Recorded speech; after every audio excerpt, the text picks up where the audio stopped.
कितनी अजीब समस्या आ गई है आजकल के समय में।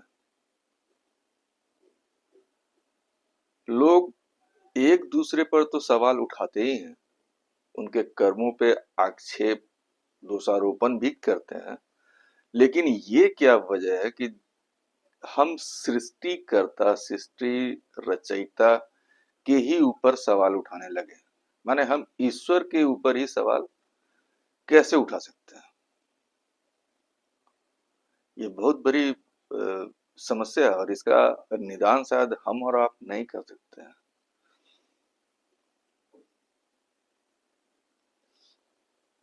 जब हम मनुष्य रूप में धरती पर आते हैं तो ईश्वर हमें सिर्फ शरीर ही नहीं देता है। ईश्वर हमें कुछ शक्तियों से के साथ ही इस धरती पर भेजता है, जिसके द्वारा हम कुछ कर्म कर सके खुद के लिए और समाज के लिए।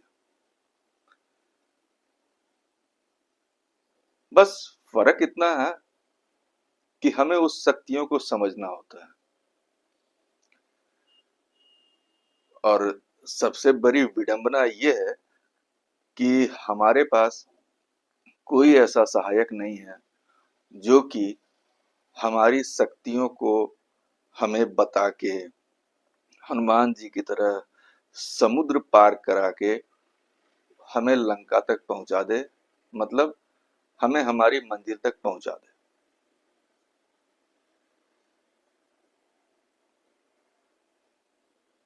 मनुष्य योनि का एक और गुण भी होता है। मनुष्य योनि का एक गुण होता है, तर्क करने की शक्ति होती है उसमें, और प्रश्न पूछने का शक्ति भी होता है। तकरीबन दोनों सेम है, लेकिन अब इस दोनों में एक डिसिप्लिन और एक अनुशासन होता है। एक सड़क छाप मवाली अगर आपसे सवाल पूछेगा तो वो किस हिसाब से पूछेगा, और एक जिज्ञासु आदमी जिसको जानने की इच्छा हो वो आपसे किस तरह का सवाल पूछेगा, किस ढंग से पूछेगा, ये दोनों में डिसिप्लिन होता है। ऐसी एक घटना मैं आपको आज बताना चाहता हूँ। वैसे तो मुझे YouTube पे आए हुए ज्यादा दिन हुआ नहीं और मेरे चैनल को भी ज्यादा दिन हुआ, लेकिन जितना भी आप लोगों का सपोर्ट मुझे मिल रहा है और जो मुझे देख रहे हैं, उस हिसाब से तो अभी तक का सफर अच्छा है। आगे आप लोगों का साथ मिले और ऊपर वाले का आशीर्वाद, तो ये सफर जारी ही रहेगा और मैं अपना कर्म करता रहूंगा। मैं एक घटना के बारे में बात कर रहा था। चैनल में ज्यादा नहीं, बहुत से लोग हैं जो चैनल देखते हैं, ना लाइक करते हैं ना सब्सक्राइब करते हैं। ठीक है, मर्जी उनकी, कोई उन पे जोर जबरदस्ती नहीं है। वो इंसान मुझसे व्यक्तिगत तौर पे इंडिविजुअली मुझसे आकर के मिला और एक ही सवाल किया उसने। उसने सवाल किया कि आप जो अपने चैनल पे बताते हैं वो हम क्यों माने, जबकि हम आधुनिक युग के लोग हैं और हम जानते हैं कि हम लोग चांद तारे तक, मंगल तक पहुंच चुके हैं। तो फिर जो आप प्रारब्ध और जन्म कुंडली के विषय में जानकारियां देते हैं, उससे हम कोई सरोकार क्यों रखें? तो सवाल तो उनका सही था, थोड़ा टेढ़ा भी था। मैं भी थोड़ा देर के लिए अस्तव्य रह गया कि यार ये जानना चाहता है या मेरी परीक्षा ले रहा है।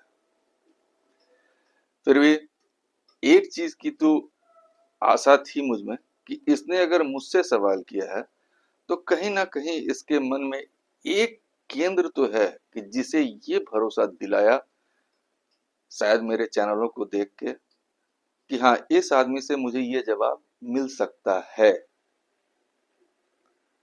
उसी प्रकरण को मैं आगे बढ़ाते हुए उसे उसके सवाल का जवाब देने की कोशिश किया।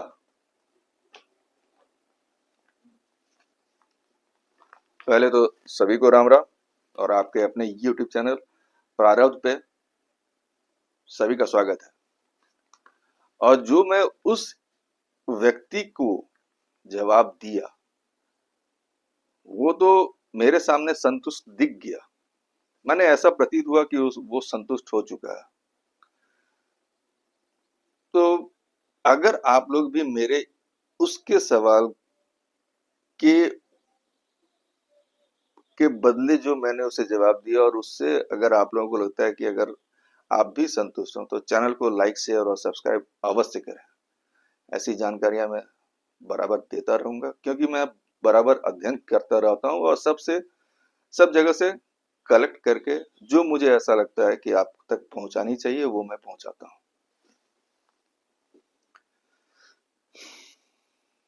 मैंने उनसे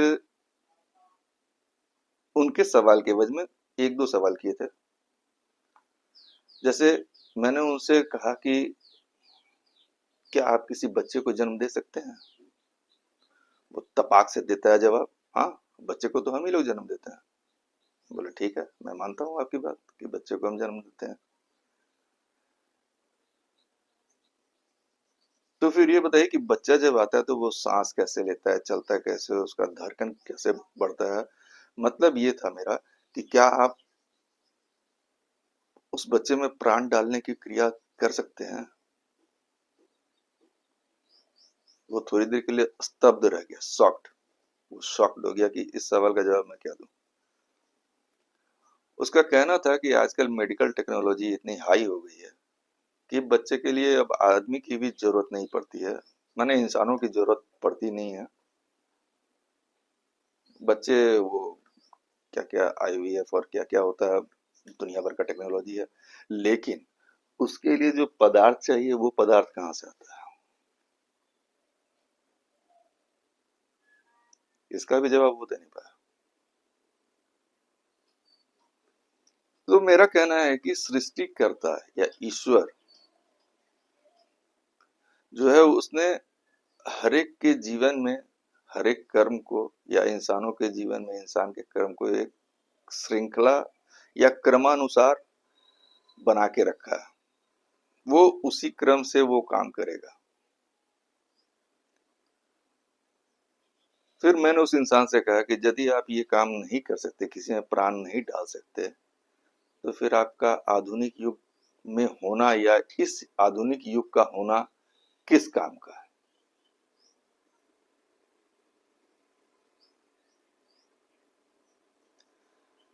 आज आप बात कर रहे हैं चांद और मंगल पे जाने की।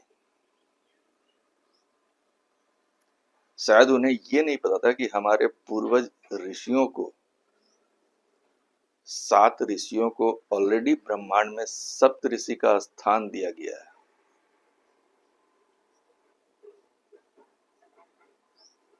और सृष्टि का एक वो अंश है, एक भाग है, एक पार्ट है।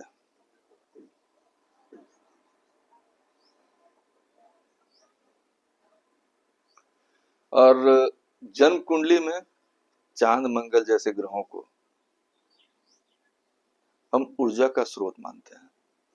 हर एक जीवन में, हर एक इंसान के जीवन में वो एक ऊर्जा का, चांद मंगल नहीं, सूर्य चंद्र मंगल बुध बृहस्पति शुक्र शनि जो भी है, सभी को एक ऊर्जा का स्रोत के रूप में देखा गया है। नेगेटिव पॉजिटिव अलग चीज है, लेकिन ऊर्जा का स्रोत के रूप में देखा गया है। इसीलिए मैं अपने चैनल पे जन्म कुंडली के बारे में बताता हूँ और प्रारंभ से उसे जोड़ के दिखाता हूँ। फिर मैंने उनसे एक सवाल किया, आप तो चांद मंगल पे पहुंच गए, लेकिन आप नहीं पहुंचे हैं। इस धरती के कुछ लोग ही हैं जो वहां जाके पहुंचे, और आप उसका अभिमान अपने ऊपर दिखा रहे हैं। आप क्यों नहीं पहुंच पाए, क्या आपको पता है? वो फिर शॉक्ड। वो मुझे देख रहा था। मैं तो बता, क्योंकि वो आपके डेस्टिनी में नहीं था, वो आपके कर्म में नहीं था। ना आपको वो जन्म कुंडली आपको उस तरह का कर्म करने देता। जिसके जन्म कुंडली में उस तरह का कर्म करने का लिखा होगा, वही वो उस हिस्से को प्राप्त करेगा। चलिए, फिर मैंने कहा कि आपने चांद मंगल पर तो कदम रख दिया, मानता हूँ रख दिया, मानता हूँ, क्या रख भी दिया है। तो आज तक आप जैसे आधुनिक युग के देवता लोग सूर्य को क्यों नहीं छू के आए और सूर्य पर कदम क्यों नहीं जमा पाया?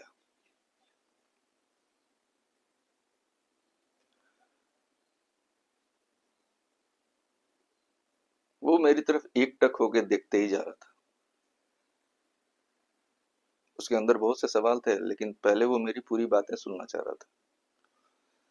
फिर सूर्य, जो कि सभी ग्रहों का एक केंद्र बिंदु है और उसमें अथाह ऊर्जा है, और उसी ऊर्जा के द्वारा सारे ग्रह संचालित होते हैं।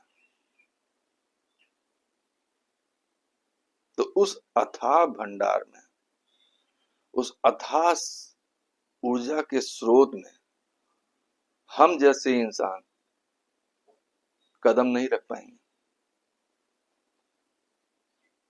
और न उस ऊर्जा को झेलने की शक्ति हमारे पास है। लेकिन सृष्टिकर्ता ने इसका भी एक उदाहरण दिया है कि अगर आप में शक्ति है और आप उस शक्ति को अपने में समा लेते हैं, तो त्रेता युग में एक बंदर का रूप लेके राम सेवक श्री बजरंगबली हनुमान जी थे, जो अपने बाल्यकाल में ही सूर्य तक पहुंचकर उसे निगल लिए थे।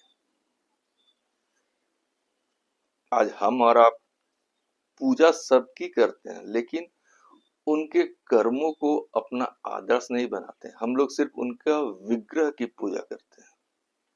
विग्रह माने मूर्ति आकार, आप जो समझ लें, उसे विग्रह कहा जाता है।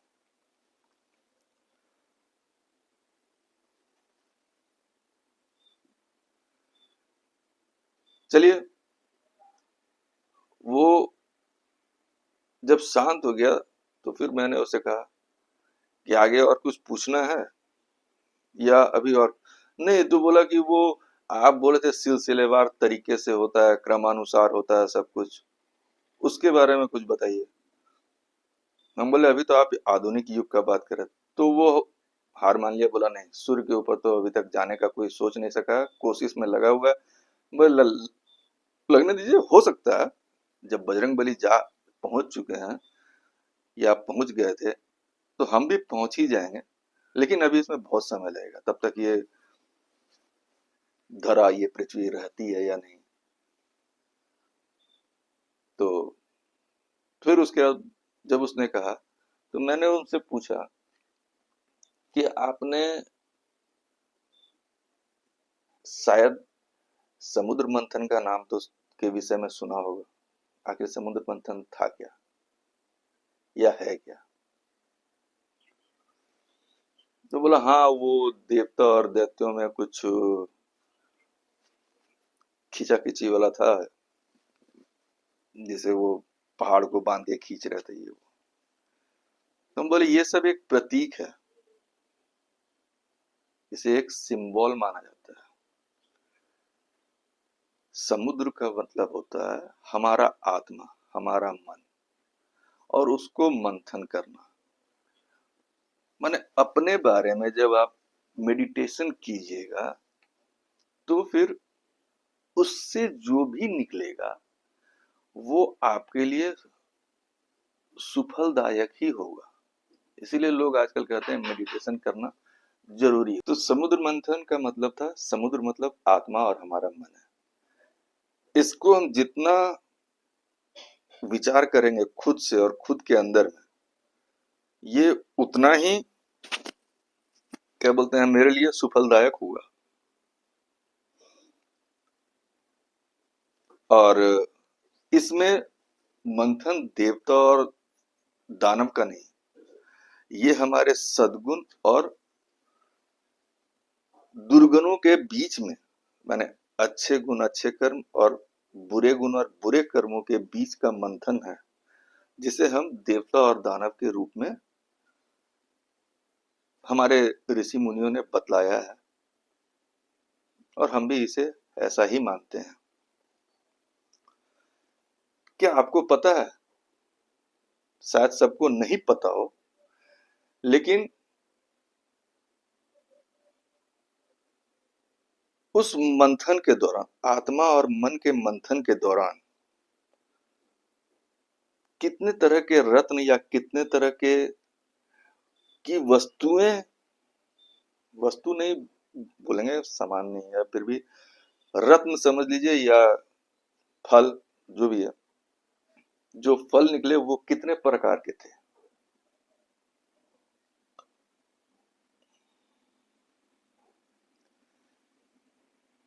तो वो 14 प्रकार के रत्न और फल थे, जो कि समुद्र मंथन के दौरान निकले, और वो भी क्रमानुसार ही निकले। ऐसा नहीं कि कहीं से कुछ एक के बाद सीधे पांच, पांच के बाद सात, सात के बाद नौ, ऐसा नहीं होता है। और वो क्रमानुसार क्यों निकला, उसका भी कारण है। सबसे पहला निकला था विष। माने जब हम अपने बारे में सोचेंगे तो हमारे दिमाग में सबसे पहले आएगा कि हमारे साथ उसने ये किया, वो खराब किया, ये किया, वो किया, मतलब एक दुर्गुण टाइप का सामान निकलेगा कि, या उसने मुझे ये कह दिया, वो कह दिया। माने पहले वो विष, खराब विचार पहले निकलते हैं। तो वो पहला रत्न था विष, जिसे शिव ने धारण कर लिया है, और वो नीलकंठ कहलाए। उसके बाद कामधेनु गाय। उसके बाद एक घोड़ा निकला था, उसका नाम था उच्चैश्रवा। उसके बाद ऐरावत हाथी। उसके बाद कौस्तुभ मणि। उसके बाद एक अप्सरा निकली थी, रंभा। फिर माता लक्ष्मी।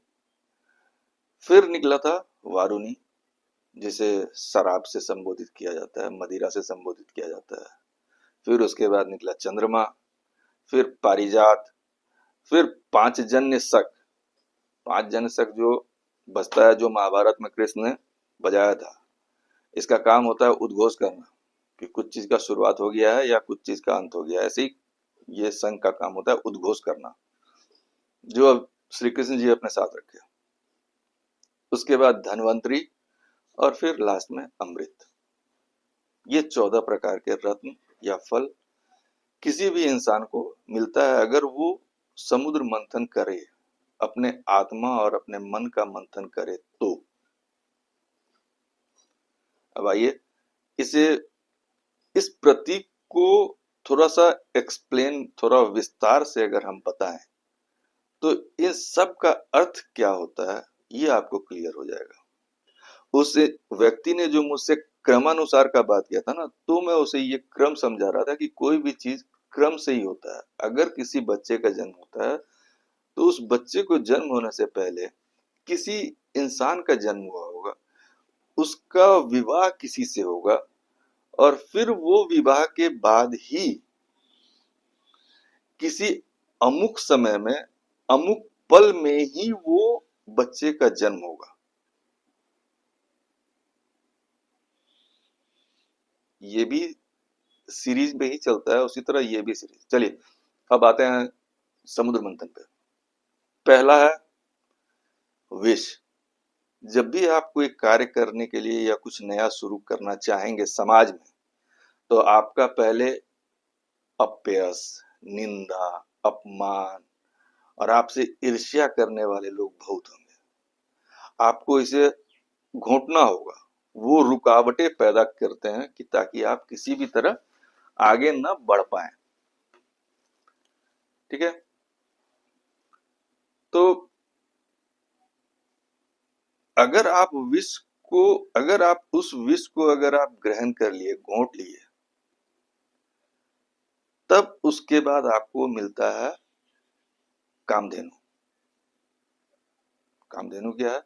उस विष को घोटने के बाद जब आप अपने मार्ग पर आगे बढ़ते हैं, अपने प्रतिभा को निखारते हैं और आप प्रतिभा संपन्न हो जाते हैं, तो फिर आप उस प्रतिभा से, उस प्रतिभा का दूध निकालकर समाज में बांटते हैं कि मैं इस चीज के लायक था, और इस चीज से अगर समाज को कुछ फायदा हो रहा है तो हम उसमें वितरित करते हैं, उसमें सोसाइटी में डिस्ट्रीब्यूट करते हैं। कामधेनु भी हो गया। अब आइए, वो घोड़ा आता है उच्चैःस्रवा। जब हम दुनिया और समाज के विष को घोंट कर अपने प्रतिभा को उजागर करते हैं, तो हमारे जीवन को एक गति मिलती है, जो घोड़े की गति, माने एक गति मिल जाती है, जिससे हम आगे बढ़ते हैं अपने जीवन में। ये उच्चैःस्रवा का काम है कि आपके जीवन को प्रतिभा के द्वारा आपको आगे बढ़ा रहा है। उसके बाद आता है ऐरावत हाथी, जो इंद्र रखे हुए हैं। ऐरावत हाथी का काम है कि जब हम संघर्षों उस संघर्षों से जीतकर अपने प्रतिभा को निखार कर समाज में उसे बांटकर अपने जीवन को एक गति देते हैं, तो फिर हमें एक स्थान प्राप्त होता है। वो हमें समाज में थोड़ा ऊपर उठाकर रखता है। इसीलिए ऐरावत हाथी को संबोधन के हिसाब से दिया गया कि आप समाज में थोड़ा उठ गए। यहाँ एक बात और कहूंगा, जब गांव या शहर में आता है हाथी, माने एक प्रतिभा संपन्न लोग जब आते हैं, तो आप देखिएगा कि उनके आसपास बहुत सारे उनका डिमेरिट बोलने वाले या उनका अवगुण बखानने वाले बहुत मिलेंगे। जैसे अगर हमारे गांव या शहर में कोई हाथी आ जाए, तो उसके पीछे पीछे कुत्ते भौंकने लगते हैं। वो इसलिए कि वो अपने से बड़े आकार को देख नहीं सकता, तो वो उसके लिए भौंकता है। और दूसरा एक और कारण है कि जब प्रतिभा संपन्न लोग किसी समाज में, किसी घर में, किसी के द्वार पर जाते हैं, तो उन्हें इज्जत मान सम्मान दिया जाता है। और वहीं वो कुत्ता सोचता है, जैसे हाथी आया तो कोई उसे केला खिला रहा है, कोई उसे पानी पिला रहा है, कोई उसका पैर छू रहा है, कोई अवभगत कर रहा है, सबका अपना अपना तरीका है। ये कोई ऐसा नहीं है कि उसके लिए एक ही चीज आदमी केला ही उसको खिलाते रहता है। वही वहां वो कुत्ता देखता है कि यार हम लोग जाते हैं तो हम लोग को डंडे लाठी पत्थर से मार के भगा जाता, तो वो इसके लिए भी भौंकता है। लेकिन वो एक सीमा तक ही भौंकता है, क्योंकि हर कुत्ते का एक सीमा ही होता है। वो एक सीमा तक ही जाएगा, फिर उसके बाद वो रुक जाता है, उसके बाद छोड़ देता है, यार यार इसको तो कोई फर्क पड़ा ही नहीं, जाने दो। फिर वो हाथी तो अपने चाल में चल गया, अपने मस्त चाल में। कुत्ते वापस, आपकी गति को कोई फर्क नहीं पड़ा। आपका स्थान वही है, आपकी प्रतिभा वही है, क्योंकि आपने विष घोल के पी लिया है, इसलिए आपको कोई फर्क नहीं पड़ेगा। अब आइए पांचवा, यह है कौस्तुभ मणि। जब आप प्रतिभा संपन्न होके आदर सूचक बन जाते हैं, तो फिर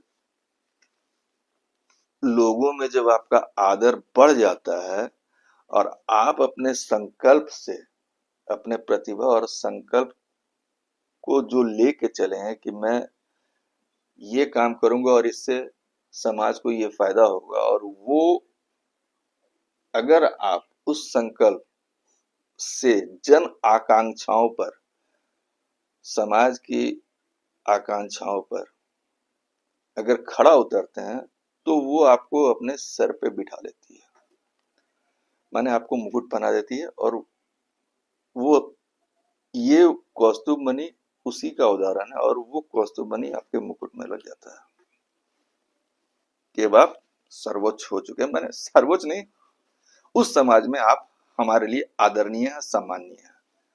ये है कौस्तुभ मणि का काम। अब छठा, कल्प वृक्ष। इतना कुछ हो जाने के बाद अगर, कल्प वृक्ष का मतलब क्या हुआ कि आप जो सोचते हैं कि हम ऐसा कुछ करेंगे जिससे लोगों का भलाई हो, तो उसके लिए आपको अपना कोई सामर्थ्य जुटाने का काम नहीं पड़ेगा, वो खुद ब खुद हो जाएगा। यही काम कल्पवृक्ष है। कल्पवृक्ष के सामने जैसे कि बताया गया कि कल्पवृक्ष से कुछ भी मांगिए तो मिल जाएगा। 100 के किलो चावल चाहिए, मांग लिया, बिना खेती किए आ गया। ये वही कल्पवृक्ष है कि जब आप जन आकांक्षाओं पे खड़े हो जाते हैं तो फिर आपको कोई सिर्फ कार्य करने का सोचना पड़ेगा, समाज के लोगों का मदद मिल जाए और आपका कार्य वहीं संपन्न हो जाता है। तो आपको कल्पवृक्ष भी प्राप्त हो गया। अब आइए इसके बाद 7वां नंबर, रंभा, अप्सरा। दिमाग में बहुत कुछ चलता होगा, अप्सरा है तो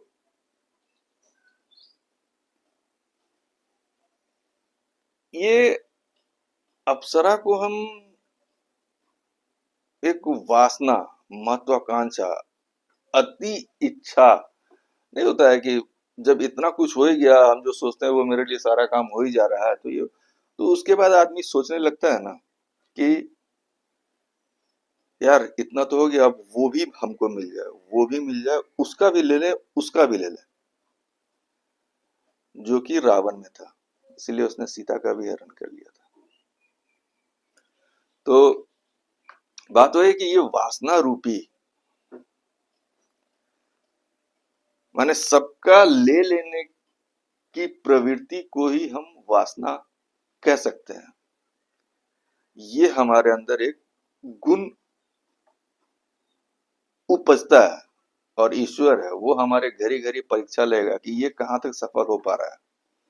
अगर हम इससे भी पार कर गए, रंभा से पार कर गए, तो फिर हमें लक्ष्मी देवी का आशीर्वाद प्राप्त होता है।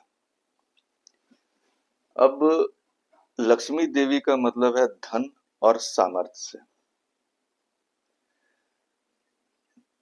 जब हमें समाज में प्रतिष्ठा मिल गई, हमारा सारा काम हो जा रहा, हम प्रतिभा संपन्न है, एक स्थान हमें प्राप्त हो चुका है, हम सर्व आदरणीय सम्माननीय हो चुके हैं, तो फिर धन और सामर्थ्य की शक्ति हमसे कहीं दूर नहीं रहती। वो मिल गया क्योंकि आपके पास पूरे समाज का सपोर्ट है। ये भी एक शक्ति का रूप है।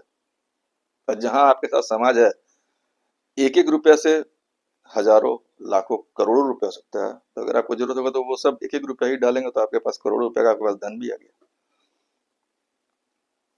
तो इतना पार हुए तो आपके पास देवी लक्ष्मी भी आपके बगल में आ गई।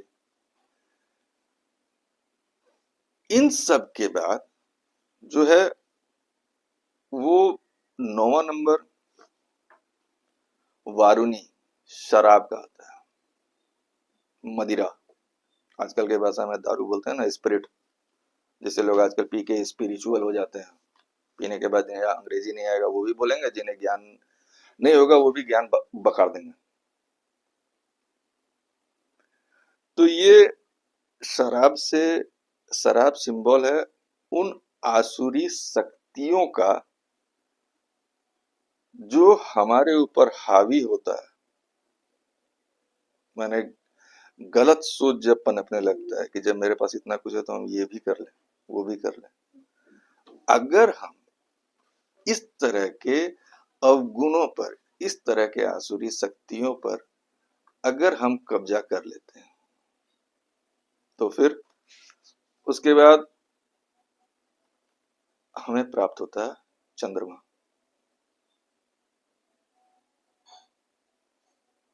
10वां है। चंद्रमा का मतलब होता है शीतल मन, शांत स्वभाव।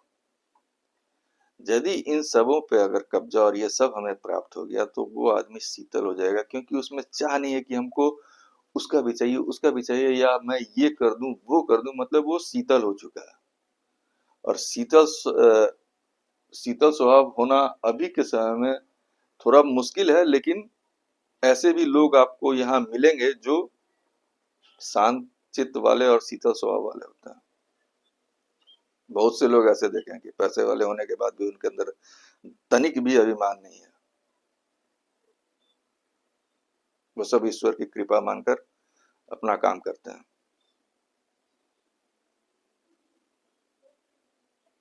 इसके बाद आता है 11वां। यदि आप शांत चित्त वाले हो चुके हैं तो 11वां है पारिजात। पारिजात ऐसा फूल होता है जिसकी खुशबू चहुं ओर रहती है, चारों दिशाओं में फैलती है। तो फिर आप सम्माननीय, आदरणीय, प्रतिभाशाली व्यक्ति का चारों ओर आप विख्यात हो जाते हैं कि भाई वो शख्स है, वो ऐसा है, वो ऐसा है, वो ऐसा है। आप प्रसिद्ध हो जाएंगे। ये हो गया पारिजात। पारिजात की तरह आप महकदार हो जाएंगे।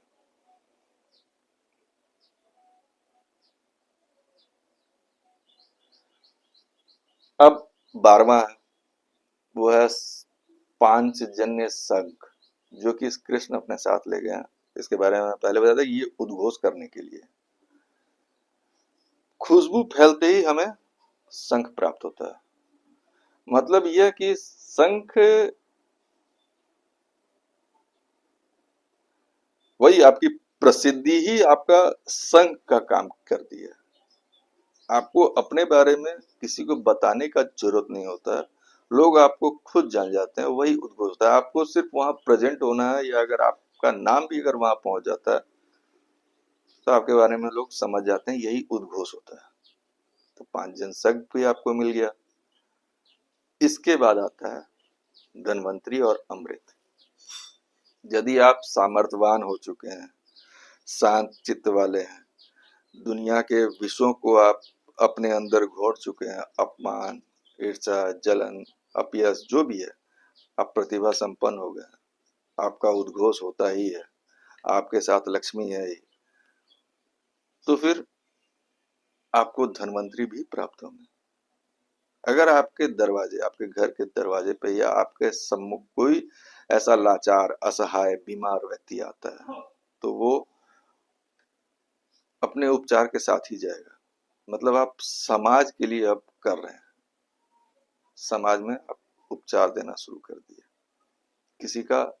किसी की मदद कर देना ही उपचार होता है। तो धनवंतरी भी आपका हो गया। इसके बाद आता है अमृत। उस उपचार के कारण या आपकी मदद या सहायता के कारण आप किसी के जीवन में अमृत घोल दिए, उसके जीवन के क्षणों को बढ़ा दिए, जिससे वो अपने जीवन को आनंदमय होके जी सका।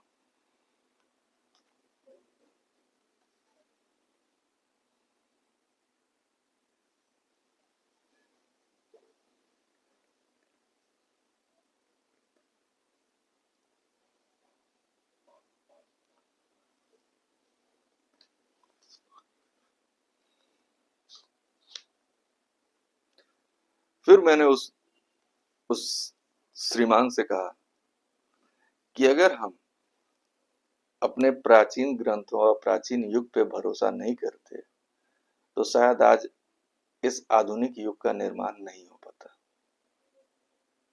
क्योंकि वो भी सिलसिलेवार ही होगा। वो प्राचीन कहलाया, ये आधुनिक कह रहे हैं, इसके बाद जो आएगा वो भी उसे आधुनिक ही कहेगा। अपने अपने टाइम में सब उसको किसी न किसी चीज से संबोधित करेगा। तो ये भी एक सिलसिलेवार है। हम इस आधुनिक युग में भले इंटरनेट और वीडियो कॉल हमें सब प्राप्त हो चुका है, लेकिन महाभारत काल में ऐसा कौन सा विधा या विद्या था जो कि अंधे धृतराष्ट्र को महल में बैठकर कुरुक्षेत्र में हो रहे युद्ध का सीधा प्रसारण बता रहा था। जी हाँ, वो संजय नाम का सारथी था जो उन्हें वहां से देख के, मैंने उनके बगल में बैठ के वहां का सीधा हाल उन्हें बता रहा था, क्योंकि उसे एक दैवीय शक्ति प्राप्त थी कि वह अपने दिव्य शक्तियों के रूप में, दिव्य दृष्टि से वहां से कहीं से बैठकर कहीं का भी हाल देख सकता था या देख पाता। क्या आप, फिर मैंने उस व्यक्ति से पूछा, क्या आप इसके ऊपर अपना कुछ विचार देंगे? कि आखिर आप प्रारब्ध और जन्म कुंडली को क्यों नहीं मानते? ये सब क्रमानुसार तय है और ये हमारे प्रारब्ध में लिखा हुआ है, और उसे हम जन्म कुंडली द्वारा पढ़ने की कोशिश करते हैं, उसमें उन संभावनाओं को तलाशते हैं जिससे हम लोगों को बता सके कि आप में ये शक्ति है, आप ये कर सकते हैं।